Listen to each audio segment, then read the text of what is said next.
Assalamualaikum warahmatullahi wabarakatuh.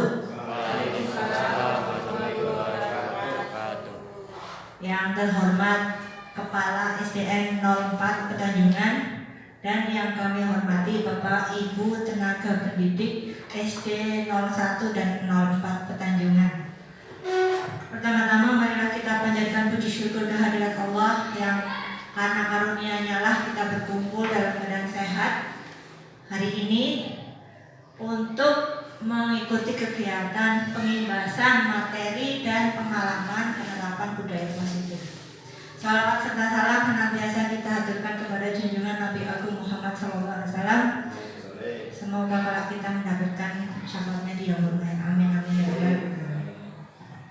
Sebelumnya saya ucapkan terima kasih kepada Bapak Ibu sekalian telah meluangkan waktunya untuk mengikuti kegiatan ini.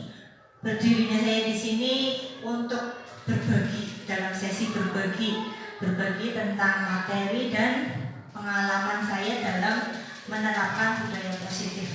Sekaligus ini sebagai tugas aksi nyata modul 1.4 kegiatan guru penggerak yang sedang kami ikuti. Oke.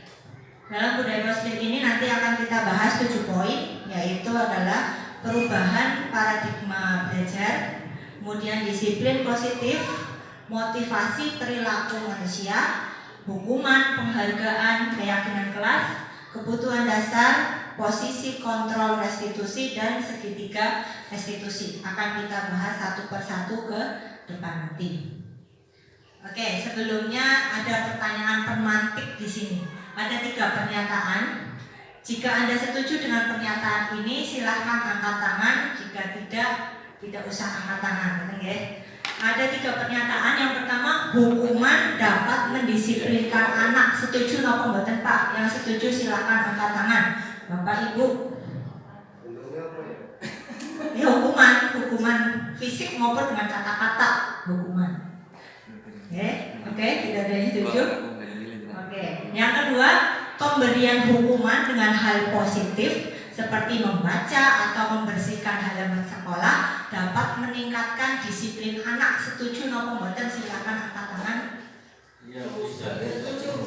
Berarti mau setuju juga. Setuju? Oke. Yang ketiga, memberi penghargaan dapat meningkatkan motivasi belajar anak. Setuju nopo mboten? Oke, sudah ada jawabannya ya. Mana yang setuju, tidak setuju, kita simpan jawaban itu nanti di pembahasan, jadi tahu dan terbuka jawaban kita setuju atau tidak setuju itu pas maupun mboten. Oke, gitu. Nah, yang pertama, poin pertama, perubahan paradigma belajar. Apa yang berubah dalam paradigma belajar kita? Nah, ini sebelumnya kita sedikit bermain dulu. Saya akan membagikan kertas. Nanti di kertas ini silahkan tuliskan sesuatu yang paling berharga bagi panjenengan. Bisa keluarga, anak, istri, suami, rumah, sawah, mobil, kesehatan, ilmu. Yang menurut panjenengan paling berharga satu saja. Ya, satu hal yang menurut panjenengan paling berharga dalam hidup Anda. Nah, oke, monggo.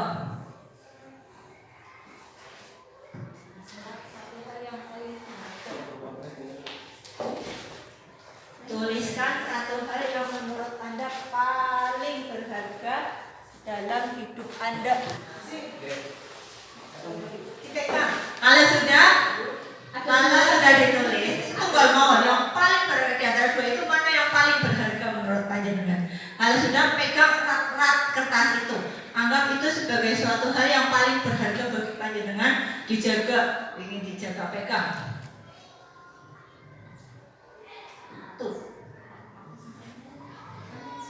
Sudah? Kalau sudah, saya minta partisipasinya 2 orang mungkin untuk maju ke depan. Monggo siapa yang berkenan? Pak Eko, silakan maju Pak Eko. Dengan siapa Pak Eko? Wayo. Pilih. Pak Lato. Nah,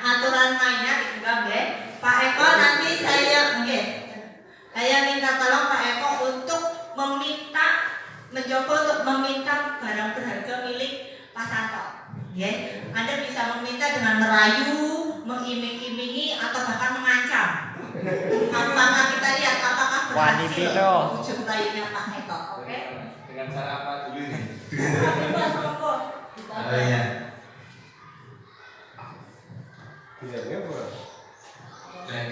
Dengan cara merayu ya.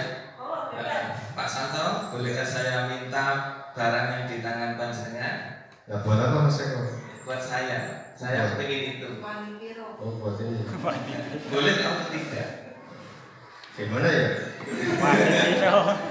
Oh ini milik saya kok. Tapi saya suka itu. Pinjam. Pinjam. Kalau pinjam saya pinjamin. Enggak buat saya aja. Pak. Jadi kan nanti bisa cari lagi. Ya boleh. Boleh? Oh, iya. Oke, terima kasih. Harusnya nggak boleh. Terima kasih. Sudah? Ya, terima kasih. Tepuk tangannya untuk Pak Eko dan Pak Santo. Oke. Akhirnya ternyata Pak Eko berhasil dengan mudah mendapatkan barang berharga dalam hidup Pak Santo. Oke. Bisa contoh 2 orang lagi kalau Intan Bu Rina mau Bu Rina ada Intan Bu Rina Bukan. ada Pak Wiwit mau nggak Pak Wiwit? Siapa ini yang mau merayu kita? Bu Rina yang mau merayu Pak Wiwit. Oke, boleh. Kalau dirayu nggak bisa diiming-imingi atau diancam Bu. Monggo Bu. Bebas. Langsung diancam mau ya.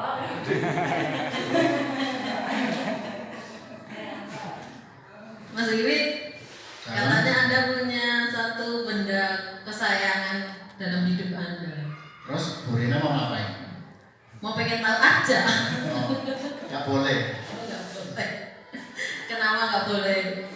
Soalnya ini adalah barang berharga yang saya impikan sejak kecil. Oh ya ampun. Nanti kalau saya tahu, nanti bisa membantu untuk mendapatkannya. Ya udah tapi ada syaratnya. Apa? Gawat. Mobil Ferrari. Coba kira-kira Bu Rina bisa mengusahakan apa biar ini bisa menjadi milik Bu Rina? Kira-kira biar hati saya terketuk ngasih ini ke Bu Rina. Soalnya ini barang berharga. Apa ya? Nanti tak buatkan RPP wes. Administrasinya tak gawe. Anda kan sebagai guru, saya juga guru. RPP sudah lengkap. Asli.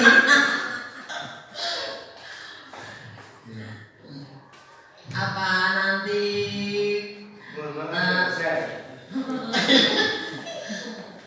apa nanti tak kasih uang? Uang. Berarti Bu Rina sementara ini memang saya butuh uang, tapi uangnya nominalnya berapa dulu? 1 miliar. 1 M. 1 miliar. 1 M BR.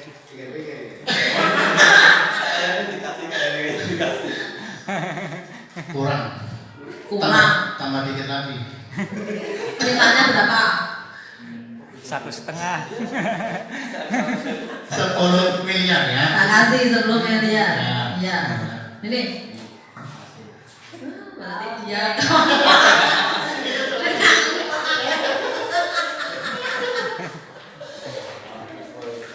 Oke, terima kasih atas partisipasinya. Ya, tadi berarti kesimpulan dari permainan tadi nopo Pak Bu? Ya, tadi ada yang pertama dengan mudahnya kemudian memberikan, padahal itu katanya barang yang paling berharga dalam hidup ini, tapi dengan mudahnya diberikan. Ada yang mau memberikan tapi dengan syarat. Ada juga yang kadang dicoba sampai akhir mau diancam, mau dibunuh pun tidak. Ini barang yang paling berharga buat saya akan menjaganya. Itu kesimpulannya apa? Bahwa kita itu yang bisa mengontrol diri kita itu adalah kita sendiri. Ini tentang kontrol diri. Bahwa tidak ada orang yang bisa memaksa kita untuk melakukan apa yang kita inginkan. Yang kontrol diri kita ya kita sendiri. Jadi Pak Eko dengan mudahnya mendapatkan punya Pak Santo bukan karena Pak Eko hebat bisa mengontrol Pak Santo, tapi karena Pak Santo kontrol dirinya memperbolehkan dia untuk menyerahkan. Ya udah, aku memilih untuk menyerahkan ini. Kalau tadi Pak Wiwit oke, aku mau menyerahkan tapi dengan syarat.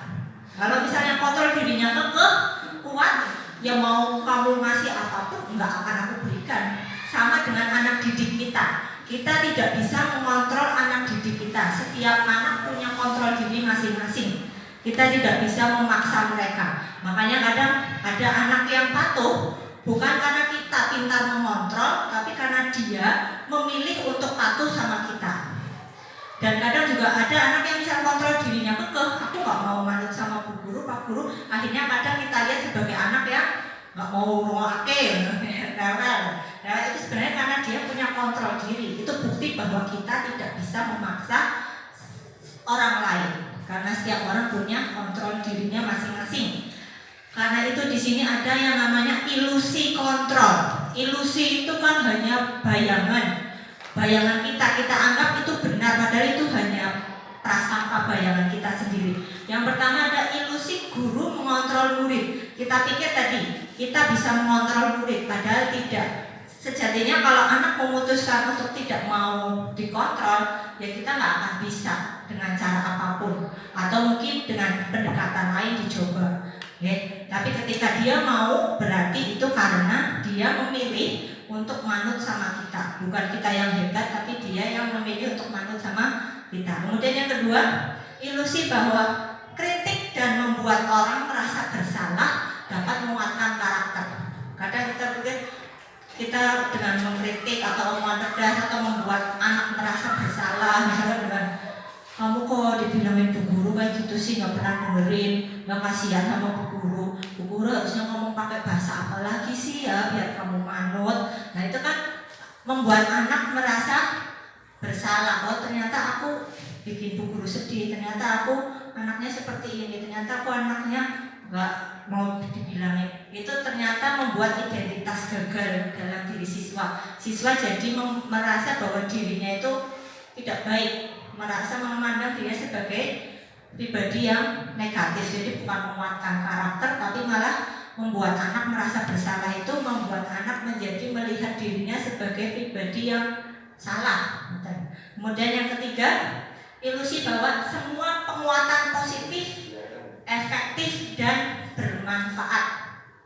Nah, semua penguatan positif seperti tadi di depan, penguatan positif yang tadi membaca, membersihkan halaman, itu ternyata hanya ilusi. Jadi penguatan baik positif maupun tidak itu adalah hanya bentuk kontrol. Bentuk kontrol yang kalau anak itu nanti lama-kelamaan sadar kalau itu kontrol, akhirnya memberontak atau malah tergantung pada penguatan itu. Misalkan kamu kalau mau warnainya rapi, nanti ibu dapat bintang, ibu kasih bintang. Nah itu reward, penghargaan. Ternyata itu tidak efektif, karena jika seperti itu mungkin dalam jangka pendek iya, tapi ke jangka panjangnya nanti anak jadi tergantung. Kalau ada tugas apa-apa misalnya bu bintang. Itu saya alami dulu waktu saya belum tahu tentang ini, saya buat bintang prestasi papan, dan akhirnya jadinya memang anak dikit-dikit bu bintang, bu nanti kasih bintang ya, bu nanti kalau maju bintang ya, apa bintang, ya tergantung pada itu, dan itu jadi tidak efektif. Atau nanti suatu ketika anak sudah bosan malah jadi walaupun dibujuk dengan bintang jadi mau tetap bosan akhirnya. Yang keempat, ilusi bahwa orang dewasa memiliki hak untuk memaksa. Nah kadang ini yang kita sebagai orang tua baik di sekolah maupun di rumah kadang berpikirnya anak yang harus patuh sama orang tua. Ya memang, maksudnya patuh dalam artian kalau dinasihati mendengarkan selama baik ya dilakukan, tapi bukan berarti memaksa. Karena setiap anak sejatinya punya kodratnya masing-masing, punya minat dan bakatnya masing-masing, tidak bisa dipaksakan untuk ini itu mengikuti keinginan kita. Kita lakukan dengan cara berdiskusi. Nah, nanti di depan ada lagi caranya supaya tidak memaksa bagaimana. Teori kontrol. Kemudian perubahan paradigma yang terjadi yaitu di sini ada dari stimulus respon ke teori kontrol diri tadi. Jadi dulu ada yang namanya teori tabula rasa. Tabula rasa itu bahwa anak lahir bagaikan kertas putih bersih, kita yang coret-coret. Kalau kita coret-coretnya bagus, anak jadi bagus, kalau tidak jadi tidak. Itu dipatahkan oleh filosofi Ki Hajar Dewantara. Riaja Dewantara mengatakan bahwa anak lahir tidak sebagai kertas putih tapi sebagai kertas dengan garis-garis halusnya. Setiap anak lahir sudah memiliki kodratnya masing-masing. Tugas kita sebagai pendidik, sebagai orang tua adalah menebalkan garis-garis itu. Jadi bukan lagi menciptakan atau membentuk dari awal, tapi hanya menebalkan supaya minat dan bakatnya terlihat, supaya perilaku baiknya yang muncul. Karena lahirnya dengan kodratnya berarti lengkap dengan laku buruk dan laku baiknya. Nah, tugas kita supaya perilaku baiknya yang muncul dan perilaku buruknya berkurang. Itu tugas kita. Jadi menuntun. Tugas pendidik hanya menuntun, bukan membentuk.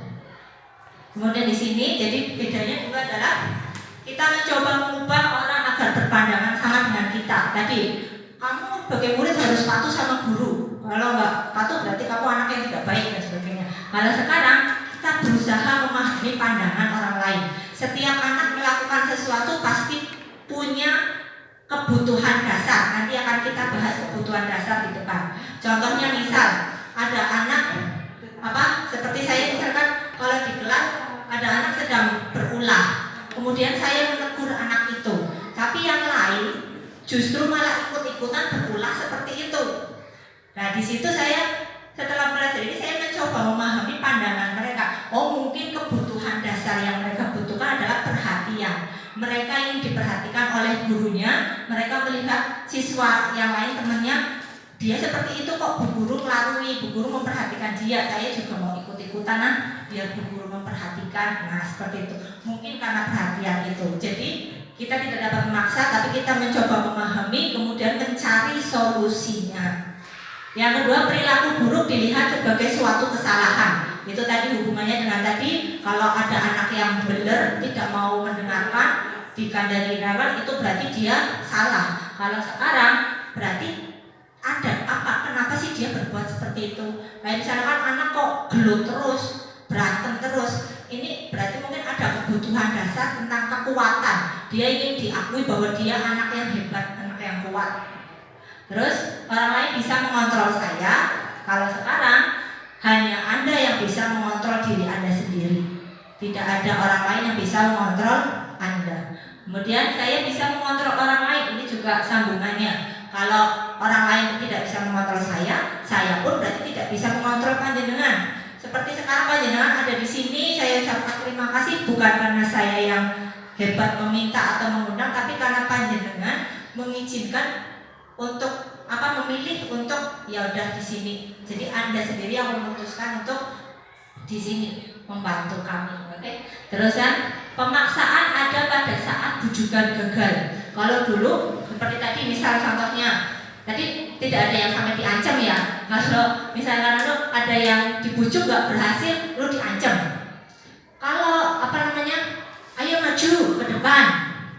Nggak mau bu guru malu. Kalau nggak mau nilainya ibu kurangin. Nah itu. Jadi kalau nggak mau diancam ya. Kalau sekarang kolaborasi dan konsensus menjadi pilihan. Ayo maju nyanyi ya ke depan. Nggak mau bu guru malu, maunya sama temen. Ya udah berberapa. Jadi diskusi, buat sebuah kesepakatan. Tidak dengan ancaman nanti nilainya kurangi kalau nggak mau, bukan. Tapi dengan diskusi. Ya udah mau maju berapa? 2 orang, 3 orang, 5 orang. Kalau 5 orang kebanyakan, kita berdua ya, sebangku. Jadi nanti nggak sendirian, nggak malu ada temennya. Oke, nah jadi tidak pakai ancaman, tapi kita buat kesepakatan. Kalau mereka tidak mau sendirian, dengarkan keinginan mereka, kita cari jalan tengah. Kemudian yang terakhir, model berpikir menang kalah. Kalau dulu kita harus menang, mereka harus kalah. Dalam artian mereka harus manut sama kita. Kalau sekarang model berpikirnya menang-menang. Jadi biar semuanya bongbong. Seperti tadi, anak tidak mau maju sendirian. Kita nggak bisa maksa. Kalau kita paksa dengan seperti tadi, nilainya nanti dikurangi loh kalau nggak mau maju. Kita menang, mereka manut, tapi mereka ini kedua izin. Memang malu kok disuruh maju, artinya nggak maksimal. Tapi kalau menang-menang, kita suruh maju, mereka nggak mau. Oke, kita sepakati berapa anak maju bareng. Jadinya bongbong semua. Anak mau maju, anak majunya pun tidak malu. Kemudian kita ke poin kedua. Apakah makna disiplin? Disiplin itu ternyata dari bahasa Latin disiplina, yang artinya belajar. Jadi disiplin diri itu adalah menggali potensi menuju sebuah tujuan apa yang kita hargai. Jadi anak supaya memahami nilai-nilai yang mereka yakini dalam diri. Jadi melakukan sesuatu itu berdasarkan yang mereka yakini. Nah, tapi di negara kita disiplin itu berubah jadi apa? Jadi berubah bentuk jadi semacam memaksa orang untuk patuh. Sebuah kepatuhan. Kalau tidak pakai seragam lengkap berarti nggak disiplin. Kalau baris berantakan nggak disiplin. Telat berarti nggak disiplin. Jadi itu seperti menyambungkan dengan rasa ketidaknyamanan. Kalau dengar kata disiplin kayaknya hawane, aduh disiplin, kenceng nemen mesti, kaku, saklek dan sebagainya. Tapi disiplin itu artinya belajar. Jadi kalau disiplin positif itu berarti penerapan disiplin yang bertujuan untuk menumbuhkan kesadaran untuk melakukan sesuatu tanpa imbalan, ancaman maupun hukuman. Jadi tadi kalau disiplin berarti bagaimana cara kita menanamkan pada anak supaya anak itu muncul motivasi internalnya. Jadi anak itu melakukan kedisiplinan itu tanpa mengharapkan imbalan, ancaman maupun hukuman. Misalkan ada PR, kamu ada PR, kalau nggak dikerjakan besok ibu hukum. Nah kalau itu eksternal dari luar. Tapi bagaimana caranya memunculkan dalam diri anak motivasi internal? Ada PR, oh ya ini tanggung jawab saya sebagai anak, sebagai siswa harus saya kerjakan. Itu yang tugas kita itu memunculkan motivasi internal dalam diri anak. Nah ini ya. Tadi yang saya sudah sampaikan bahwa tujuan kita adalah menciptakan anak-anak yang memiliki motivasi intrinsik dari dalam, sehingga mereka bisa berperilaku secara disiplin, mengacu pada nilai-nilai kebajikan universal. Nah di Indonesia nilai-nilai kebajikan universal yang sedang kita usahakan untuk capai itu ada dalam profil pelajar Pancasila. Di kurikulum Merdeka itu ada profil pelajar Pancasila. Itu upaya kita untuk menanamkan nilai-nilai kebajikan dalam diri anak, supaya anak terbiasa dan memiliki nilai-nilai kebajikan. Ada 6 dimensi. Ngomong-ngomong waktu yang pertama belajar Pancasila, beriman dan bertakwa kepada Tuhan Yang Maha Esa dan berakhlak mulia. Yang kedua, berkebinekaan global. Ketiga, gotong royong. 4, kreatif. 5, bernalar kritis. 6, mandiri. Kita upayakan untuk menanamkan nilai-nilai itu pada diri anak. Tidak sehari 2 hari jadi pasti, tapi kalau kita coba terapkan, insya Allah nanti lama-lama bisa membudaya. Nah, kemudian yang ketiga ada motivasi perilaku manusia. Apa itu motivasi? Motivasi itu dorongan yang timbul dalam diri seseorang secara sadar atau tidak sadar untuk melakukan suatu tindakan. Oke. Motivasi itu berarti apa yang mendorong kita melakukan sesuatu dalam diri kita. Nah, motivasi ada 3 di sini. Yang pertama yang paling dasar, motivasi eksternal ini masuknya, yaitu untuk menghindari ketidaknyamanan atau hukuman. Nanti kalau tidak saya lakukan, saya akan diapakan ya. Itu motivasinya masih eksternal dari luar. Contohnya misal, nanti kalau ada PR tidak saya kerjakan, nanti dihukum sama bu guru. Saya harus kerjakan. Itu eksternal. Coba kalau bu gurunya nggak bilang akan dihukum, pasti akan santai-santai, tidak mengerjakan PR. Itu ya. Kemudian misalkan kita dalam dunia kerja pun seperti itu, ya. Misalkan berangkat tepat waktu. Nah, supaya tidak absennya tidak telat, harus berangkat tepat waktu. Kalau tidak ada absen, berangkatnya mundur-mundur. Itu masih motivasi eksternal. Berpikirnya masih hanya takut atau menghindari hukuman atau ketidaknyamanan. Daripada nanti saya ditegur, lebih baik saya lakukanlah. Nah, itu masih motivasi eksternal. Kemudian yang kedua juga untuk mendapatkan imbalan dari orang lain. Nah, ini mengharapkan imbalan, reward tadi. Seperti yang saya katakan tadi, di depan ada pertanyaan pemantik yang hadiah tadi memberikan motivasi belajar. Hampir semuanya setuju, ya. Ternyata itu juga belum pas karena itu masih motivasi eksternal. Nah, jadi di depan kan ada pernyataan bahwa pemberian hadiah itu meningkatkan motivasi belajar. Penjenengan semuanya angkat tangan. Ternyata itu hanya dalam jangka pendek. Kedepannya itu tidak efektif lagi karena anak jadi terbiasa bergantung pada hadiah. Tadi seperti bintang tadi, dikit-dikit bintang, dikit-dikit bintang. Itu sekarang. Kalau kita lihat berapa puluh tahun ke depan, kalau itu diteruskan, bisa jadi anak itu tumbuh menjadi orang yang selalu mengharapkan imbalan atas apapun yang dia lakukan. Di masyarakat pun bisa jadi seperti itu. Kalau dia melakukan apa, dia mengharapkan ada imbalan. Itu imbas ke depannya. Jadi itu masih motivasi eksternal, kurang pas. Yang pas apa? Yang pas yang ketiga, motivasi internal. Motivasi internal itu berarti untuk menghargai nilai-nilai kebajikan dalam diri sendiri. Seperti tadi misalkan, contoh simpelnya yang biasanya saya praktekkan adalah ketika anak ke perpustakaan ambil buku, selalu saya ingatkan tanggung jawab ya. Kalau sudah pinjam nanti letakkan lagi di tempatnya, jangan hanya dilempar-lempar saja.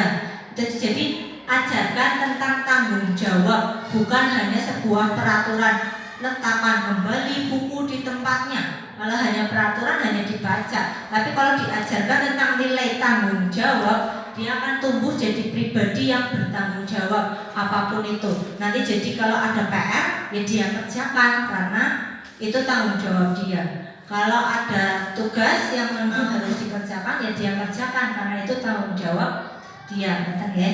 Jadi menanamkan tanggung jawab bukan karena diiming-imingi hadiah atau diancam oleh hukuman. Itu adalah tujuan dari disiplin positif dan itu yang menjadi tugas kita.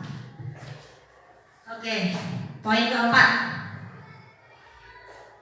Poin keempat tentang hukuman, penghargaan, dan keyakinan kelas.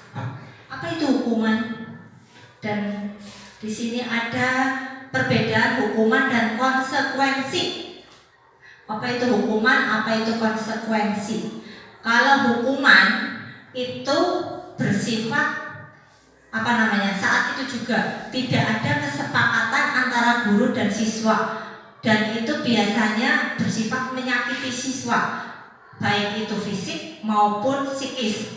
Anak jadi kadang merasa sakit hati iya, malu iya, jadi merasa tidak nyaman. Contohnya misalkan ada anak terlambat, kamu terlambat, ini bu guru saya, pokoknya kamu terlambat, kamu itu terlambat, terus dari mana bilangin terlambat. Kita tidak mau mendengarkan alasan anak itu, langsung dihukum. Kamu karena terlambat lari keliling lapangan 3 kali tanpa mendengarkan alasan kenapa kok anak itu terlambat, dan biasanya tidak ada hubungannya, tidak ada manfaatnya gitu loh hukuman ini dengan kesalahan dia. Jadi itu sangat tidak efektif untuk memperbaiki sikap. Tidak mungkin anak itu akan jadi sadar bahwa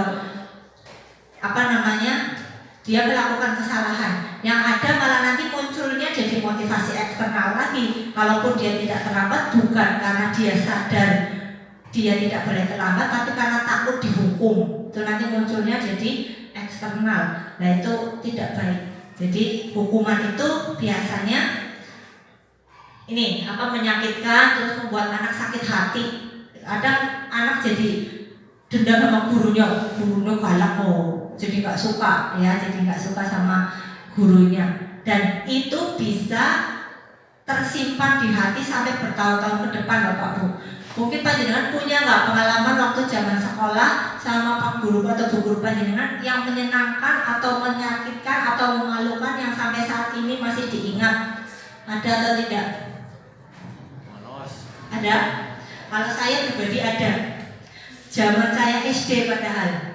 Terjadinya zaman saya SD, tapi sampai sekarang saya masih ingat betapa malunya saya di seperti itu kan. Masih ingat kejadiannya ketika sedang apa, dan masih ingat gurunya siapa. Itu membekas sampai sekarang. Karena itu saya juga berusaha berhati-hati ketika mengajar supaya sama anak, supaya saya tidak sampai membekas seperti itu. Kita kan nggak tahu, kadang mungkin kita ketika marah keceplosan, ngomongnya galak atau apa, anak mungkin sakit hati. Tapi setelah itu kita harus meminta maaf pada semua anak-anak kalau memang kita tadi telah marah-marah, karena takutnya membekas itu tadi. Kalau konsekuensi itu biasanya nyambung dengan peraturan. Konsekuensi itu anak sudah tahu akan apa yang akan terjadi jika dia melakukan kesalahan, dan itu karena peraturan, berarti yang membuat biasanya sekolah. Contohnya misalkan kamu terlambat, kamu tahu konsekuensinya apa? Ya Bu Guru, saya tahu, saya berarti harus tinggal di kelas selama istirahat untuk mengejar tugas yang ketinggalan, dan itu tidak bersifat menyakiti karena anak sudah tahu apa konsekuensinya. Kita buat misalkan kamu kalau menumpahkan minuman di lantai, konsekuensinya apa? Konsekuensinya berarti saya harus ambil tempelan, saya bersihkan. Kamu kalau makan di kelas buang sampah sembarangan, konsekuensinya apa?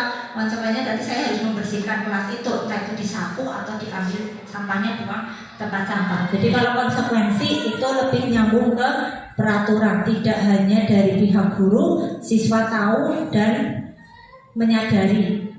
Paling tidak nyamannya hanya sedikit sebentar ketika dia melakukan itu, tapi tidak dalam jangka waktu yang panjang. Kemudian dihukum oleh penghargaan. Kok penghargaan? Hukum sih, bukannya senang dapat penghargaan.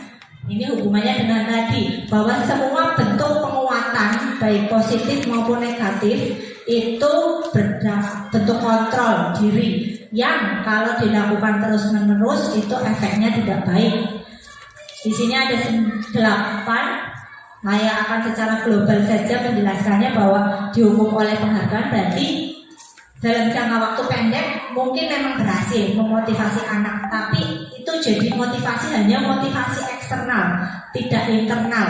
Akhirnya kedepannya bisa jadi anak itu yang pertama memberontak, dalam artian udah tidak mempan lagi diberi penghargaan apapun, udah nggak mau lagi. Atau yang kedua, dia jadi anak yang tergantung pada penghargaan. Lagi-lagi yang diharap penghargaan. Lagi-lagi motivasi yang muncul hanyalah untuk mendapatkan sebuah penghargaan. Jadi akhirnya nanti menghalalkan segala cara. Misalkan yang dapat 100 dapat bintang, akhirnya dia berusaha untuk dapat 100, entah itu nyontek, entah itu hasil sendiri, entah itu lihat buku dan sebagainya. Dan itu dapat merusak hubungan, karena ketika orang mendapatkan penghargaan di depan banyak orang, bisa jadi ada anak yang merasa iri sama anak itu, dan kadang jadi menumbuhkan persaingan. Persaingan itu hanya menumbuhkan kecemasan. Yang kita ciptakan bukan persaingan tapi kolaborasi. Nah itu, jadi itulah kenapa kok penghargaan itu menghukum, karena kalau lama-kelamaan akhirnya dampaknya juga tidak baik. Okay. Kemudian berikutnya ada keyakinan kelas. Kenapa kok keyakinan? Kenapa nggak pakai peraturan aja? Nah, contohnya ini ada pertanyaan, kenapa kita pakai helm ketika berkendara? Kenapa Pak? melindungi kepala. Oke, bener banget. Kata Bu Ayu melindungi kepala. Bener melindungi kepala. Oke. Apalagi dong? Apa? Mengikuti aturan. Oke. Kalau alasannya karena biar nggak ditilang, kalau takut ada Pak Polisi, atau hanya sekedar mengikuti aturan, oke, itu masih eksternal. Internalnya apa? Kalau kita sudah menumbuhkan nilai keselamatan dan menghormati orang lain, menjaga diri kita supaya tidak terjadi hal-hal yang tidak diinginkan untuk keselamatan saya dan juga orang lain. Jadi itu akan terus dilakukan walaupun hanya dari sini ke warung sebelah pakai helm. Itu berarti sudah motivasi internal. Ada kalau ke warung dekat aja mau paling monotok. Tapi kalau sudah internal, kapanpun dan dimanapun pakai helm. Sama seperti dulu waktu pakai 3M, masker, mencuci tangan, jaga jarak. Ya, kalau motivasinya supaya nggak kena razia, itu berarti masih eksternal. Tapi kalau sudah ke diri sendiri bahwa saya untuk menjaga diri sendiri dan orang lain supaya tidak terkena, saling menjaga, itu sudah internal. Jadi nanti kemanapun kita pergi kita pakai masker, kapanpun kita pergi kita pakai masker dan menjaga jarak itu. Nah, keyakinan kelas sama di kelas daripada hanya sebuah peraturan. Jangan berlari-lari, jangan menyontek, jangan tidur di kelas. Kita buat sebuah keyakinan kelas, kesepakatan bahwa apa ya yang bisa membuat kelas kita nyaman. Nanti kan anak berpendapat, dari pendapat itu pilih atau disusun yang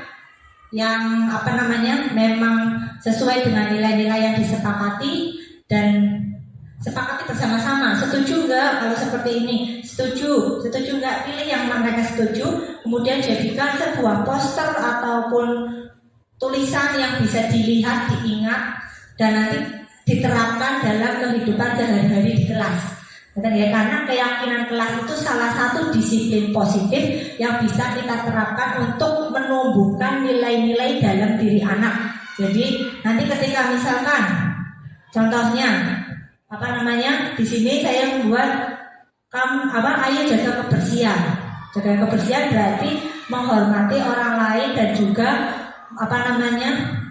menghargai orang lain supaya belajarnya enak. Jadi ketika anak membuang sampah sembarangan, ingatkan kembali ke nilai-nilai kesepakatan kelas yang sudah disepakati. Kemudian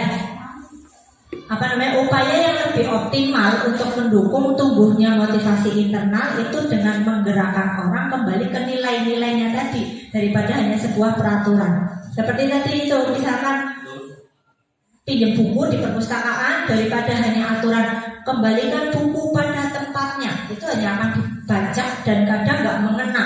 Tapi kembalikan lagi ke nilai.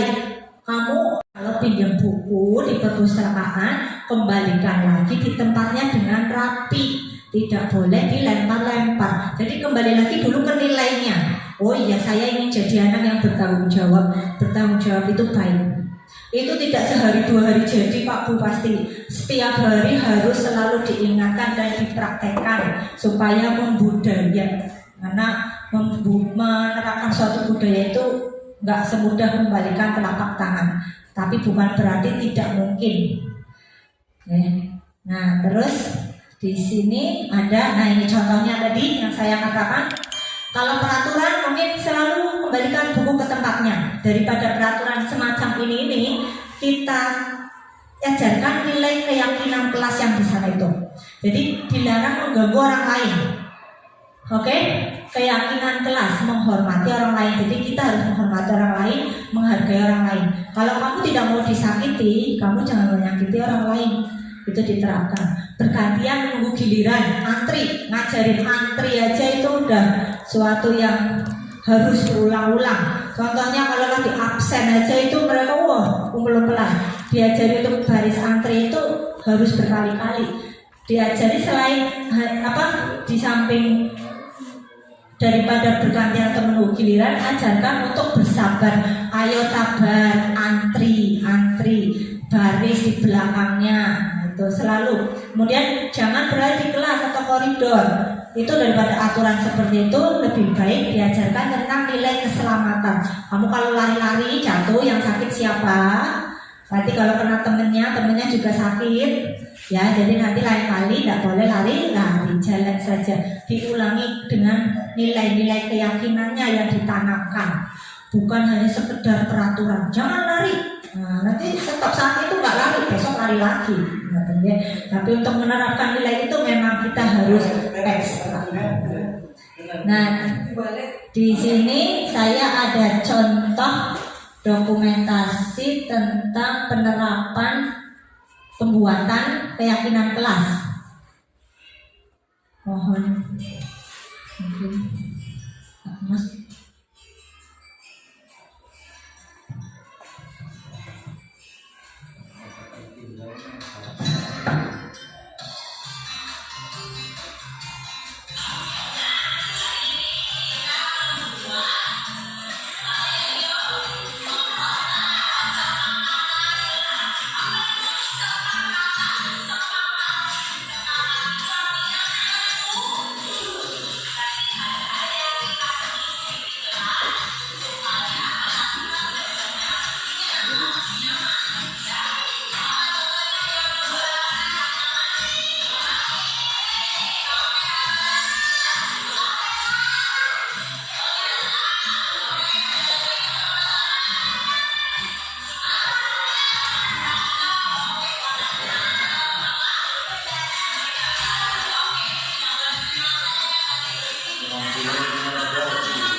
Ya, itu tadi contoh dari penerapan dalam pembuatan keyakinan kelas yang saya terapkan di kelas saya.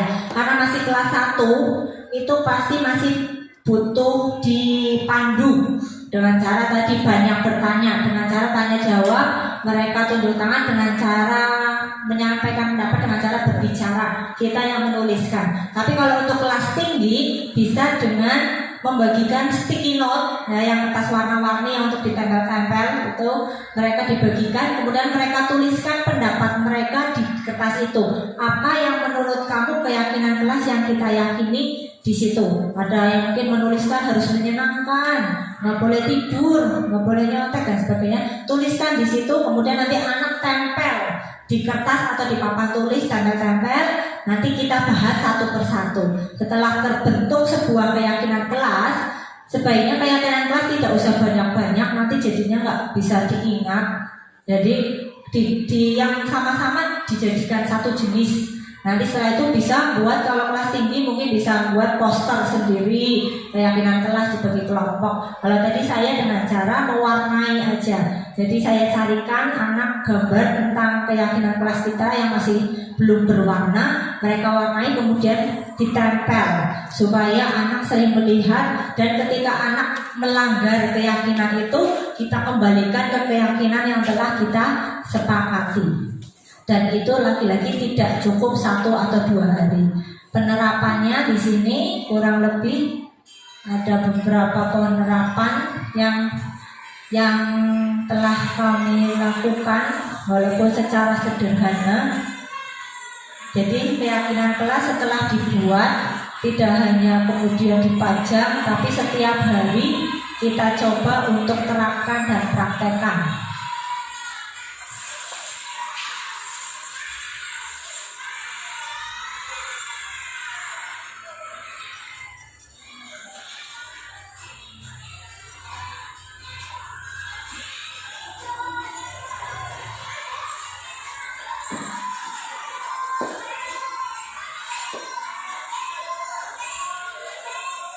Mengajarkan anak untuk berbaris seperti itu aja butuh waktu, ya, untuk mengajarkan mereka untuk sabar dan antri.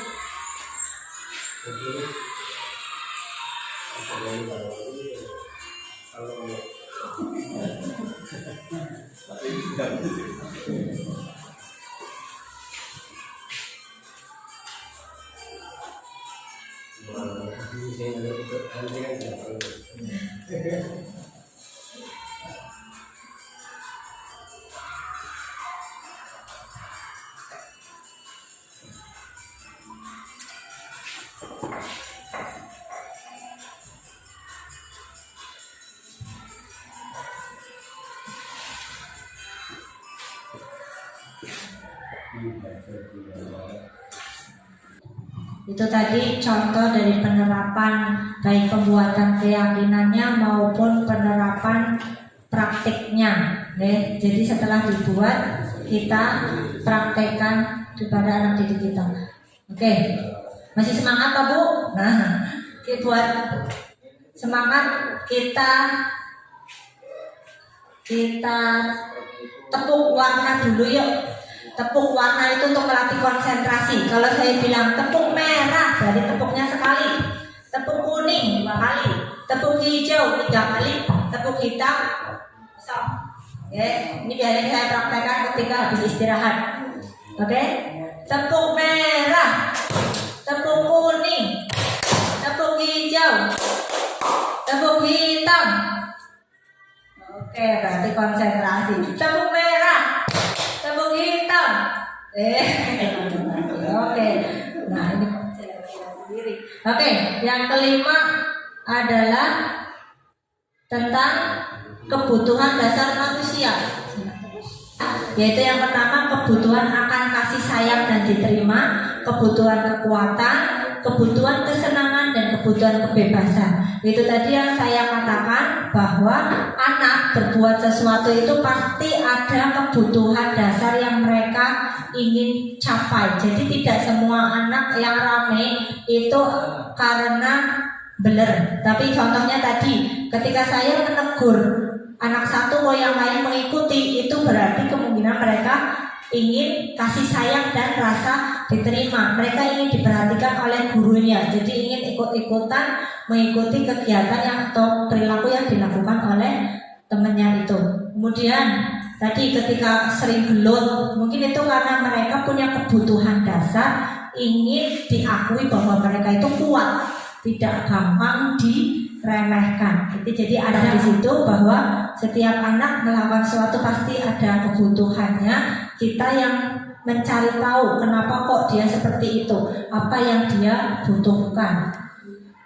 Nah, dalam proses itu ada yang namanya posisi kontrol restitusi. Di sini ada 5 posisi, yaitu penghukum, pembuat rasa bersalah, teman, pemantau, dan manajer. Di manakah posisi kita sebagai guru selama ini? Nah, apakah sebagai penghukum dan pembuat orang merasa bersalah? Kalau 2 hal ini jelas ini akan menuju ke identitas kegagalan. Ini tidak akan membuat anak menjadi lebih baik.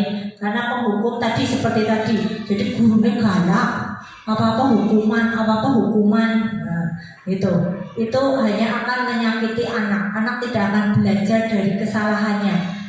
Dan yang kedua, membuat orang merasa bersalah. Jadi kita seperti tadi, kamu kok dibilangin nggak manut-manut sih, nggak kasihan sama bu guru. Kamu ibu bilang supaya duduk kok nggak kasihan bu guru, ngomong berkali-kali seperti itu. Nah, itu membuat orang merasa bersalah. Anak jadi merasa bersalah itu hanya akan menumbuhkan identitas kegagalan, tidak membuat anak tersadar dan memperbaiki dirinya, tapi membuat anak merasa bersalah. Oh iya, ternyata aku bikin bu guru malu, aku bikin bu guru sedih. Itu malah membuat anak seperti itu. Kemudian di sini ada yang posisi sebagai teman. Ayolah, kan sudah kemarin sudah ibu bantu, sekarang gantian dong, kamu manut sama ibu. Nah, kita boleh dekat, tapi kalau teman itu terlalu dekat dengan anak, itu nanti ini cukup bagus, cuma nanti jadi negatifnya adalah anak jadi terlalu tergantung pada kita, terlalu tergantung pada gurunya, tidak mandiri. Ya, kemudian yang pemantau. Kalau pemantau, posisi kita itu selalu berdasarkan aturan. Mending kalau ini mending. Jadi aturannya apa kita terapkan. Kalau kamu melanggar aturan, ya berarti kamu harus sesuai dengan konsekuensi aturan tadi. Jadi berpegang kepada konsekuensi tadi. Itu. Nah, kalau manajer, nah ini yang paling bagus. Jadi manajer itu mengajarkan anak untuk menghargai diri sendiri. Posisi kita sebagai manajer. Jadi ketika anak berbuat salah, kita ajukan pertanyaan-pertanyaan yang menggiring anak untuk menceritakan kebutuhan apa yang dia butuhkan. Kok dia bisa seperti itu? Kemudian kita ajak anak untuk mencari solusinya. Jadi solusinya bukan dari kita. Kalau tadi yang pemantau, solusi dari kita, dari aturan itu. Aturan biasanya dibuat oleh sekolah. Seperti misalkan tadi terlambat, berarti anak itu harus tetap di kelas untuk mengerjakan tugas yang ketinggalan. Itu pemantau sesuai dengan konsekuensi aturan. Tapi kalau manajer, solusinya adalah kita mengajak anak untuk mencari solusi sendiri. Kembali ke nilai-nilai tadi. Apa nilai yang kamu yakini? Misalkan tentang menyontek. Kamu tadi menyontek, betul? Ya, kenapa? Kamu yakin gak jujur itu baik? Kembalikan ke nilai-nilai yakinan. Kalau dia yakin jujur baik, dia ingin jadi anak yang baik, kirim dia dengan pertanyaan, apakah kamu mau berubah jadi baik? Lalu solusi apa yang sepertinya bisa kamu lakukan? Itu. Jadi dari kelima posisi kontrol ini, yang paling bagus manajer. Tapi kalaupun manajer itu belum bisa, minimal sebagai pemantau. Jadi kita dalam menegur siswa, menghadapi siswa itu sesuai dengan aturan dan konsekuensinya. Nanti perlahan-lahan kita jadi manajer. Anak kita ajak ngobrol, kita ajak untuk menemukan solusi sendiri dari masalah yang dia buat. Jadi belajar bertanggung jawab. Ya. Nah, itu hubungannya dengan segitiga restitusi. Apa itu segitiga restitusi? Nah, segitiga restitusi itu berarti proses kolaboratif yang mengajarkan anak untuk mencari solusi mereka sendiri tadi itu, membantu mereka untuk berpikir tentang orang seperti apa yang akan mereka inginkan dan bagaimana memperlakukan orang lain. Kalau ada anak yang berantem, biasanya panjenengan bagaimana Pak Bu menghadapinya? Dua anak berantem, bagaimana menghadapi mereka? Terus. Oke.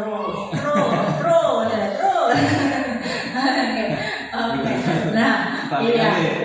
Langsung. Oke.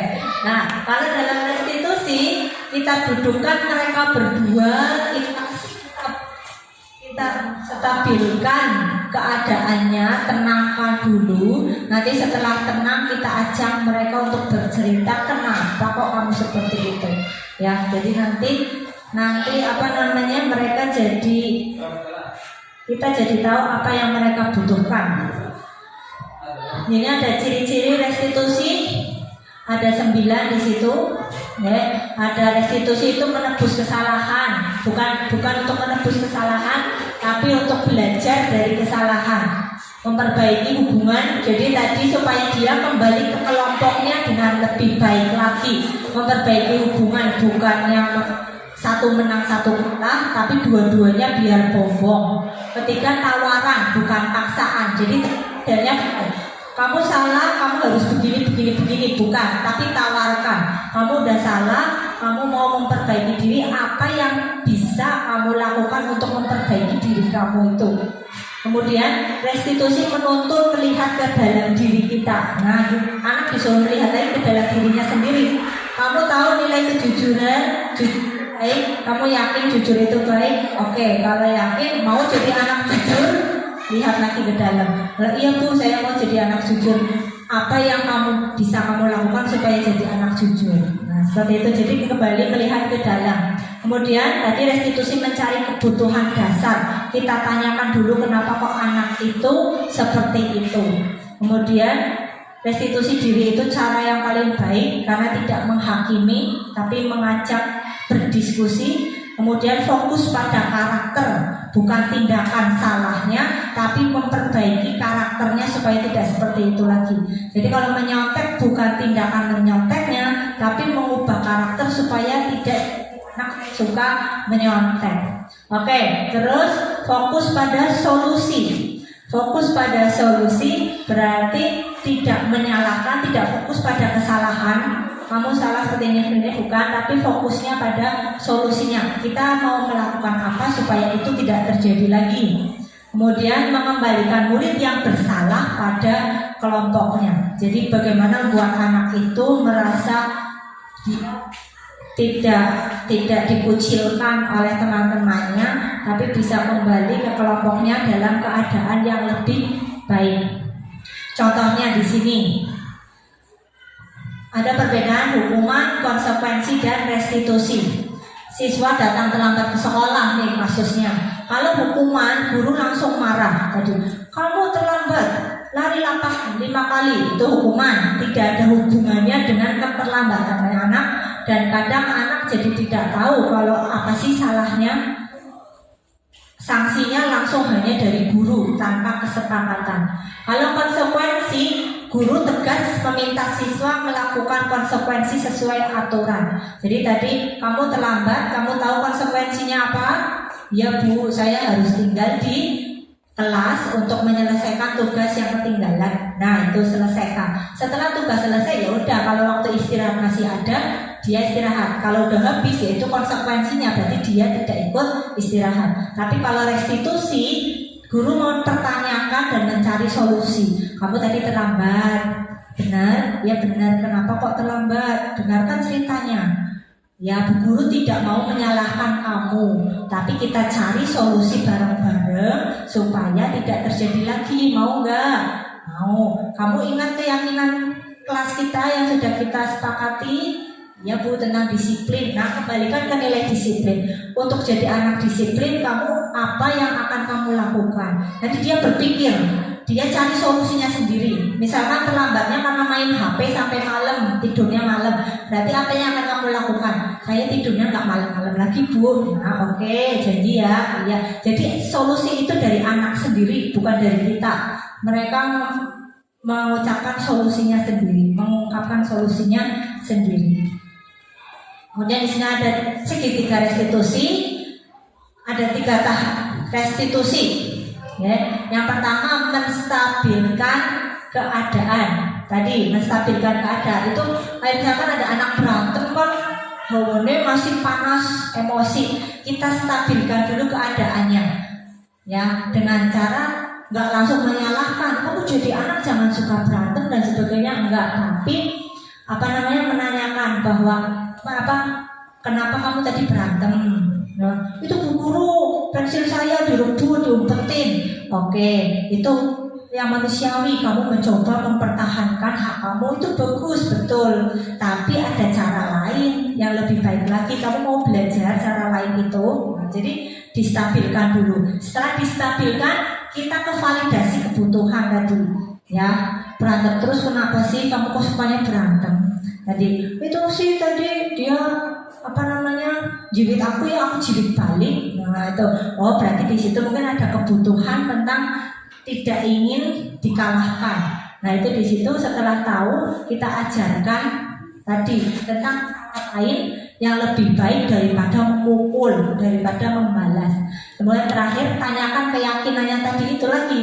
kembalikan ke keyakinan. Kamu tahu keyakinan kelas kita kan yang sudah kita sepakati, ya Bu Guru harus saling sayang, nggak boleh harus rukun. Nah, harus rukun, mau jadi anak yang baik yang rukun. Apa yang harus kamu lakukan? Solusi apa yang bisa kamu lakukan supaya tidak berantem lagi? Ya saya nggak akan ganggu teman lagi deh. Nah itu berarti dia berpikir, saya cari solusi apa ya supaya tidak berantem lagi. Dia belajar menemukan solusinya sendiri dan kita iyakan aja, kita semangati. Oke, kalau gitu berarti mulai hari ini nanti kamu akan jadi anak yang baik, tidak mengganggu teman lagi ya. Ya, itu memang butuh waktu, apalagi untuk kelas rendah seperti kelas 1, 2, 3 itu masih perlu dipandu karena mungkin pola pikirnya kan belum bisa sampai ke mencari solusi sendiri, tapi bisa digiring dengan pertanyaan-pertanyaan yang membantu mereka untuk menemukan solusi sendiri. Kalau di kelas tinggi bisa untuk dicoba berlatih mencari solusi supaya bernalar kritis tadinya. Nah, sebelumnya di sini ada contoh tentang video restitusi yang saya lakukan dengan siswa.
Itu tadi kasusnya adalah anak yang menyontek.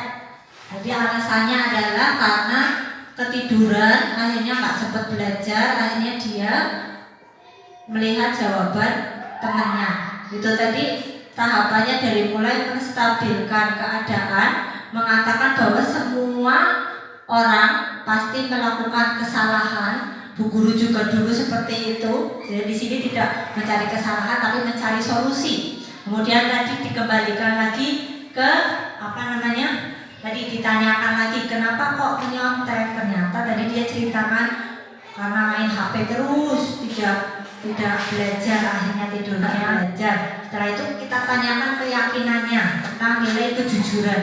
Mau jadi anak yang jujur? Mau. Kalau gitu apa yang akan dilakukan? Nah, karena tadi masih kelas 1 perlu digiring dengan pertanyaan. Ketika ditanya apa yang akan dilakukan, sempat bingung. Kita giring dengan belajarnya mau bagaimana. Jadi dia mengatakan belajar tiap hari. Oke, tiap hari. Terus juga tidak main HP. Itu solusi dari dia sendiri, ya. Jadi restitusi itu mengajarkan anak untuk mencari solusi dari masalah yang dia buat dengan harapan kembali ke nilai-nilai keyakinan. Jadi tumbuhnya adalah sebuah kesadaran diri, motivasi internal. Jadi kesimpulannya adalah dari peraturan kelas, mari kita coba membuat sebuah keyakinan kelas yang kita sepakati dengan anak-anak, kita terapkan dan kita ciptakan lingkungan positif mulai dari kelas kita sendiri dulu. Kita coba menjadi seorang manajer dan menerapkan restitusi ketika ada masalah. Jadi anak merasa nyaman dan tidak merasa disalahkan, tidak takut dengan ancaman, hukuman, dan tidak teriming-imingi dengan imbalan. Mereka kita coba untuk tumbuhkan motivasi internal dalam diri mereka dengan dari kelas kita sendiri dulu. Kita biarkan, kita harapkan membudaya dan diterapkan di sekolah menjadi sebuah budaya positif. Saya tahu teori lebih mudah daripada praktek dan praktek itu sulit, tapi sulit bukan berarti tidak mungkin. Jika kita bersama-sama, insya Allah bisa. Sekian sesi berbagi dari saya. Jika ada kata-kata yang kurang berkenan, saya mohon maaf. Semoga bermanfaat dan semoga bisa membuat kita untuk bergerak mulai dari kelas kita sendiri. Kalau bukan kita yang bergerak, siapa lagi? Jika guru bergerak, Indonesia maju. Salam guru penggerak. Wassalamualaikum warahmatullahi wabarakatuh.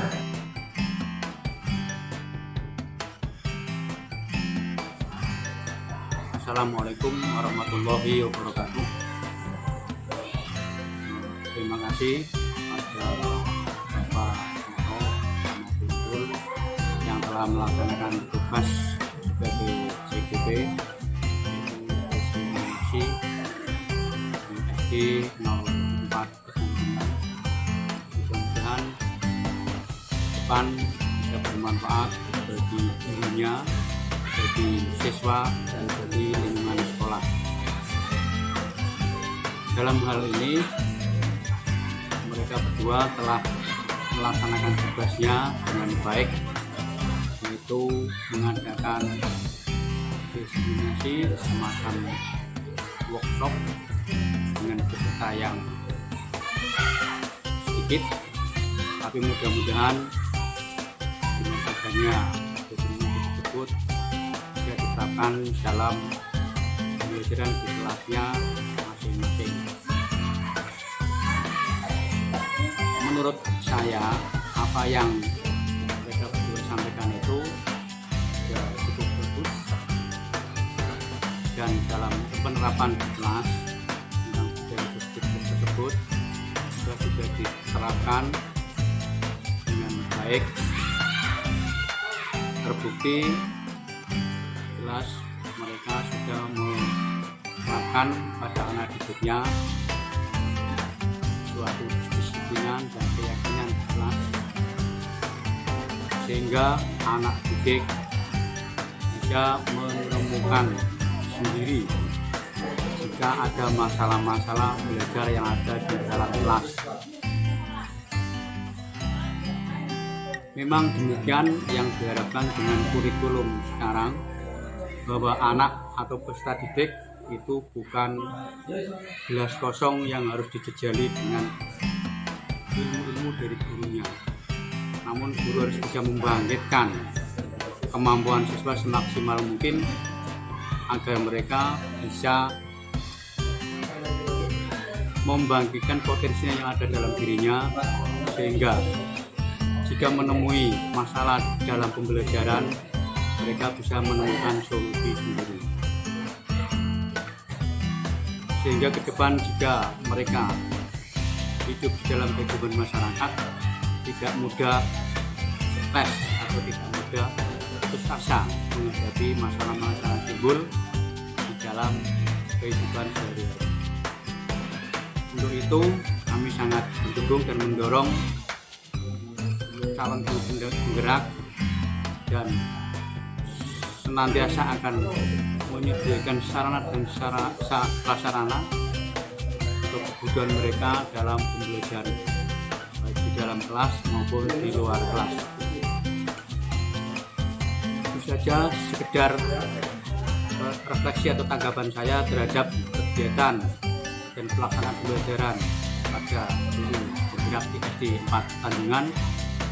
Mudah-mudahan ke depan bisa bermanfaat bagi sekolah kami, yaitu SD Negeri 04 Tanjungan. Itu saja yang dapat kami sampaikan. Mudah-mudahan bermanfaat, dan jika ada sesuatu yang kurang kami mohon yang maaf yang sebesar-besarnya. Saya akhiri, wassalamualaikum warahmatullahi wabarakatuh.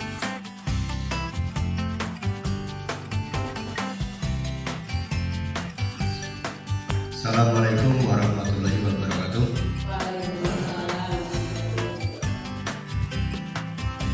Pada yang hormat kepala sekolah SD 4 Tanjungan, pada Bapak Ibu guru yang sudah mengikuti pemaparan aksi nyata modul 1.4, yaitu dari Ibu Nurul Falahati SPD. Langsung saja saran pernyataan masukan setelah melihat pemaparan yang dilakukan oleh Ibu Nurul, ternyata menjadikan kita lebih paham karena pemaparannya sudah sangat jelas dan baik, dan saya pikir-pikir sepertinya yang kita lakukan selama ini memang jauh berbeda. Dan kalau merujuk dari yang dipaparkan barusan saja, memang kalau yang kita lakukan hampir sebagian keliru atau kurang pas cara bagaimana bagaimana berhadapan dengan siswa saat ini. Kalau kita masih seperti yang kemarin, atau bukan apa ya? Yang positif sama yang perbandingannya yang dari Ki Hajar Dewantara itu memang sangat berbeda sekali, sangat jelas, dan menurut saya selama ini kita banyak kelirunya, karena mengikuti orde lama yang kita harapkan ternyata berbeda dengan yang tadi dipaparkan oleh Ibu Nurul. Itu saja yang mungkin saya bisa sampaikan. Bila ada salah kata atau ucapan, mohon maaf. Terima kasih. Assalamualaikum